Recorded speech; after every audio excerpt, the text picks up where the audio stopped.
हरे कृष्ण। गुरु ब्रह्मा गुरु विष्णु गुरुदेवो महेश्वर, गुरु साक्षात परम ब्रह्मा तस्मै श्री गुरुवे नमः। पाप मोचनी एकादशी पुराणों के अनुसार चैत कृष्ण पक्ष की एकादशी पाप मोचनी एकादशी कहलाती है, अर्थात पाप को नष्ट करने वाली।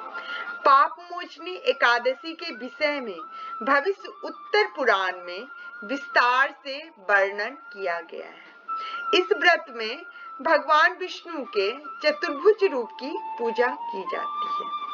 पाप मोचनी एकादशी व्रत कथा। धर्मराज युधिष्ठिर बोले, हे जनार्दन, चैत मास के एकादशी का क्या नाम है तथा उसकी विधि क्या है, कृपा करके आप मुझे बताइए। श्री भगवान बोले, हे राजन, चैत मास के कृष्ण पक्ष की एकादशी का नाम पाप मोचनी एकादशी है। इसके व्रत के प्रभाव से मनुष्य के सभी पापों का नाश होता है। यह सब व्रतों से उत्तम व्रत है।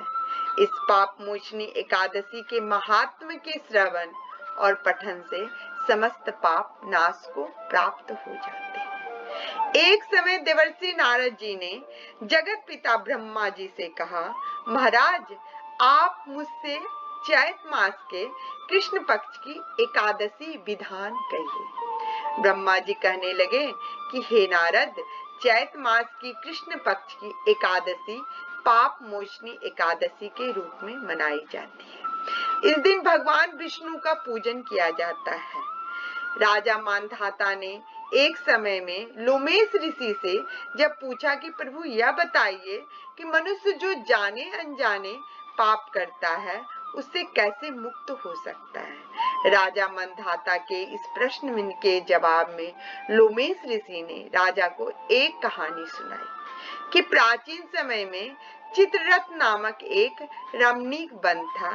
इस वन में देवराज इंद्र गंधर्व कन्याओं तथा देवताओं सहित विहार करते थे। एक बार मेधावी नामक ऋषि भी वहां पर तपस्या कर रहे थे। वे ऋषि शिव उपासक तथा अप्सराएं शिव द्रोहिणी अनंग दासी थी। एक बार कामदेव ने मुनि का तप भंग करने के लिए उनके पास मंजू घोषा नामक अप्सरा को भेजा। युवावस्था वाले मुनि अप्सरा के हाव भाव, नृत्य, गीत तथा कटाक्षों पर काम मोहित हो गए। रति क्रीड़ा करते हुए 57 वर्ष व्यतीत हो गए। एक दिन मंजू घोषा ने देवलोक जाने की आज्ञा मांगी। उसके द्वारा आज्ञा मांगने पर मुनि को यह भान आया कि उन्हें आत्मज्ञान हुआ कि मुझे रसातल में पहुंचाने का एकमात्र कारण अप्सरा मंजू घोषा ही है। क्रोधित होकर उन्होंने मंजू घोषा को पिचासनी होने का श्राप दे दिया। श्राप सुनकर मंजू घोषा ने कांपते हुए ऋषि से मुक्ति का उपाय पूछा। तब मुनिश्री ने पाप मोचनी एकादशी का व्रत रखने को कहा और अप्सराओं को मुक्ति का उपाय बताकर पिता च्यवन के आश्रम में चले गए। पुत्र के मुख से श्राप देने की बात सुनकर च्यवन ऋषि ने पुत्र की घोर निंदा की तथा उन्हें पाप मोचनी चैत कृष्ण एकादशी का व्रत करने की आज्ञा दी। व्रत के प्रभाव से मंजू घोषा अप्सरा पिचासनी देह से मुक्त होकर देवलोक चली गई।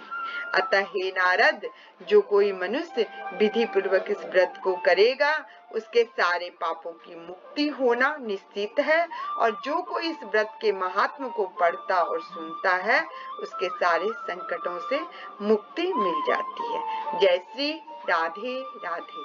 धन्यवाद।